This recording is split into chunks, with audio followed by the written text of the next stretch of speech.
वो अपने काम सही से नहीं कर पा रहे हैं, इस तरह की बातें कही कि भाई स्वास्थ्य मंत्री उनके काम से खुश नहीं थे। मुझे तो इरफान अंसारी साहब से ऐसी उम्मीद नहीं थी। अब एक बैग अचानक 3 महीने का पेमेंट दे के हटा देना, कोई सो कॉज नोटिस नहीं देना, कोई जवाब नहीं मांगा मुझसे, ये उचित नहीं है। जो भी आप अनुशासन का अंकुश चलाते हैं वह उनके सुविधा असुविधा को देख कर करना चाहिए। अब निदेशक ये लगातार तीसरे निदेशक हैं जो बाहर से आए और जिनको बीच में ही जाना पड़ा।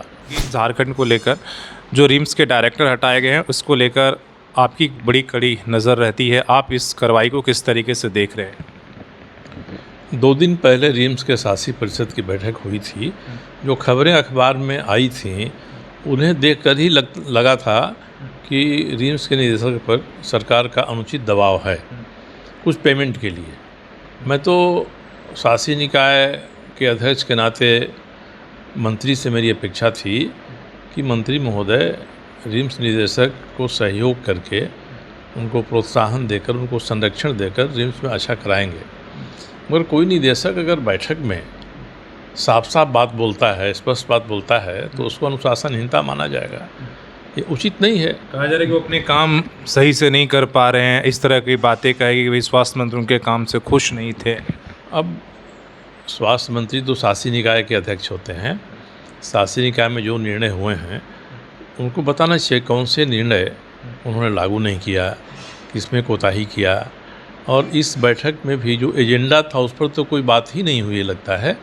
कुछ पेमेंट्स के बारे में बात हुई जिससे उन्होंने इनकार किया और कहा कि सरकार ने इनके साथ MOU किया है तो सरकार ही इनका भुगतान कर दे, मैं इनका भुगतान नहीं कर सकता हूँ। और ये हो सकता है कि कालांतर में और कई चीज़ें होंगी जिस पर उन्होंने अपना स्टैंड लिया होगा।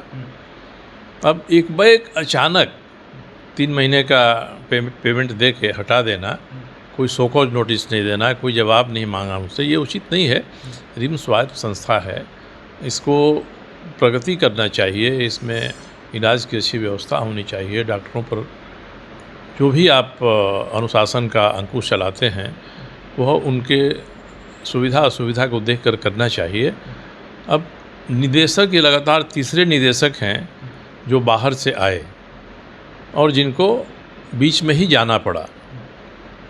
तो इस तरह से अगर बाहर से योग्य व्यक्ति आएंगे, बीच में ही जाना पड़ेगा, तो मंत्री जी को तो इसकी समीक्षा करनी चाहिए। अंतरात्मा में झांक कर देखना चाहिए कि हमारा विभाग कैसे काम कर रहा है, हम क्या अपेक्षा रखते हैं रिम्स से। तो ऐसा नहीं हो कि उनको हटा दिया अचानक, और अचानक हटा दिया। मैं अगर उनकी जगह रहता तो मैं तो हाई कोर्ट चला जाता। मेरी रिम्स के निदेशक से मेरा कोई संबंध नहीं है, कोई परिचय नहीं है, सिवाय जमशेदपुर के कुछ मरीज जाते हैं रिम्स में तो मैं उनके लिए व्हाट्सएप भेजकर पैरवी करता हूं कि ज़रा इनकी चिकित्सा हो जानी चाहिए। इसके अलावा हमारी उनसे भेंट भी नहीं होती है। और मुझे लगा कि रिम्स को ठीक से चलाना है और कोई स्वाभिमानी व्यक्ति आया है, कोई योग्य व्यक्ति आया है, तो ज़रा उसकी बात को बर्दाश्त करना चाहिए। उसने कोई भ्रष्टाचार किया हो, कोई गलत काम किया हो तो इसके बारे में बताना चाहिए। और शासी परिषद की बैठक में ऐसे व्यक्ति क्यों बैठ जाएंगे जो उसके सदस्य नहीं हैं? राजेश कच्छप जी विधायक हैं खिजरी से, रिम्स के शासी परिषद के सदस्य नहीं हैं, वहाँ बैठ गए और भी 1-2 लोग उसमें बैठ गए।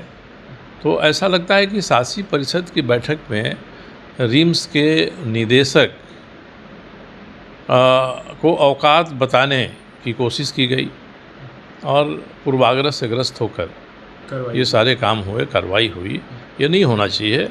मुझे तो इरफान अंसारी साहब से ऐसी उम्मीद नहीं थी। जो उम्मीद थी कि कुछ बर्दाश्त करके ये चलने देंगे। कोई गलत काम कर रहा है, आप दंडित करिए उसको, नोटिस दीजिए उसको, मगर इससे अचानक हटा देना ये किसी के भी प्रतिष्ठा पर आघात करना जैसा है।